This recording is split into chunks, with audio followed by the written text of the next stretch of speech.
Next option 1 యేసు ఈ మాటలను ఎవరికి చెప్పాడు? ఏ. పేతురుకు. బి. పక్షవాత రోగికి. సి. నికోదేముకు. డి. యోహానుకు. మీ సమాధానాన్ని కామెంట్స్లో తెలియజేయండి. నెక్స్ట్ ఆప్షన్ 2 పక్షవాత రోగిని యేసు యొద్దకు ఎవరు తీసుకొచ్చారు? ఏ. అతని స్నేహితులు. బి. తల్లిదండ్రులు. సి. యాజకులు. డి. సైనికులు. మీ సమాధానాన్ని కామెంట్స్లో తెలియజేయండి. నెక్స్ట్ ఆప్షన్ 3 యేసు మొదట రోగికి ఏమన్నాడు? ఏ. లేచి నడువు. బి. నీకు స్వస్థత కలుగును. సి. ధైర్యముగా ఉండుము. డి. ఇంటికి వెళ్ళుము. మీ సమాధానాన్ని కామెంట్స్లో తెలియజేయండి. నెక్స్ట్ ఆప్షన్ 4 యేసు రోగికి క్షమించబడినవి ఏమిటి? ఏ. అప్పులు. బి. పాపములు. సి. బాధలు. డి. శత్రువులు. మీ సమాధానాన్ని కామెంట్స్లో తెలియజేయండి. నెక్స్ట్ ఆప్షన్ 5 యేసు మాటలు విని శాస్త్రులు ఏమనుకున్నారు? ఏ. ఆయన ప్రవక్త. బి. ఆయన రాజు. సి. ఆయన దూషించుచున్నాడు. డి. ఆయన గురువు. మీ సమాధానాన్ని కామెంట్స్లో తెలియజేయండి. నెక్స్ట్ ఆప్షన్ 6 యేసువారి ఆలోచనలను తెలుసుకున్నాడా? ఏ. అవును. బి. కాదు. సి. కొంతవరకు. డి. తెలీదు. మీ సమాధానాన్ని కామెంట్స్లో తెలియజేయండి. నెక్స్ట్ ఆప్షన్ 7 మత్తయి 9:5లో యేసు ఏ 2 విషయాలను పోల్చాడు? ఏ. ప్రార్థన, ఉపవాసం. బి. విశ్వాసం, ప్రేమ. సి.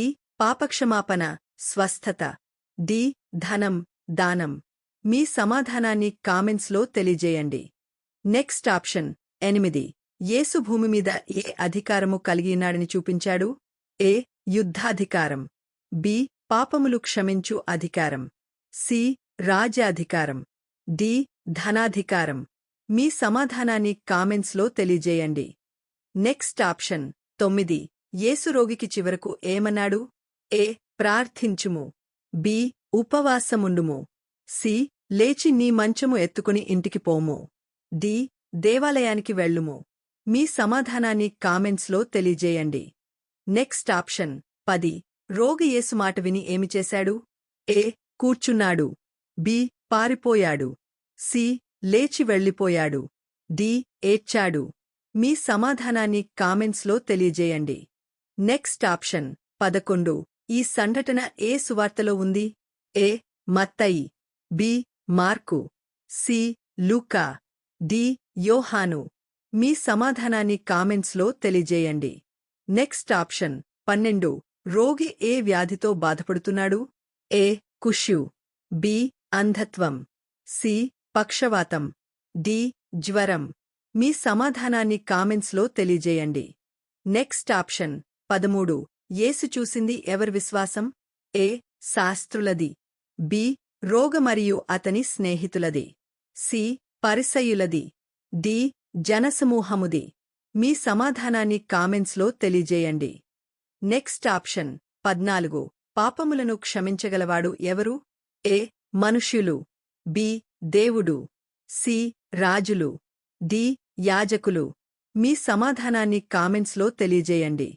నెక్స్ట్ ఆప్షన్ 15 యేసు తనను ఏ పేరుతో పేర్కొన్నాడు? ఏ. గురువు. బి. రాజు. సి. మనుష్యకుమారుడు. డి. సేవకుడు. మీ సమాధానాన్ని కామెంట్స్లో తెలియజేయండి. నెక్స్ట్ ఆప్షన్ 16 ఈ అద్భుతాన్ని చూసి జనులు ఏమి చేశారు? ఏ. భయపడ్డారు. బి. దేవుని మహిమపరచారు. సి. వెళ్ళిపోయారు. డి. విమర్శించారు. మీ సమాధానాన్ని కామెంట్స్లో తెలియజేయండి. నెక్స్ట్ ఆప్షన్ 17 యేసు రోగికి ముందుగా శరీర స్వస్థత ఇచ్చాడా? ఏ. అవును. బి. కాదు. ముందు పాపక్షమాపణ ఇచ్చాడు. సి. కొంతవరకు. డి. తెలియదు. మీ సమాధానాన్ని కామెంట్స్లో తెలియజేయండి. నెక్స్ట్ ఆప్షన్ 18 ఈ సంఘటన ఏమి బోధిస్తుంది? ఏ. ధనం ముఖ్యము. బి. పాపక్షమాపణ ముఖ్యము. సి. రాజ్యం ముఖ్యము. డి. శక్తి ముఖ్యము. మీ సమాధానాన్ని కామెంట్స్లో తెలియజేయండి. నెక్స్ట్ ఆప్షన్ 19 యేసు అద్భుతము చేయుట ద్వారా ఏమి నిరూపించాడు? ఏ. తాను వైద్యుడు అని. బి. తాను పాపములను క్షమించగలడని. సి. తాను ధనవంతుడు అని. డి. తాను సైన్యాధిపతి అని. మీ సమాధానాన్ని కామెంట్స్లో తెలియజేయండి. Next option 20. మత్తయి 9:5 యొక్క ప్రధాన సందేశం ఏమిటి? ఏ. విశ్వాసంతో యేసుని ఆశ్రయించాలి. బి. ధనాన్ని కూడబెట్టాలి. సి. శత్రువులను జయించాలి. డి. అధికారాన్ని పొందాలి. మీ సమాధానాన్ని కామెంట్స్లో తెలియజేయండి.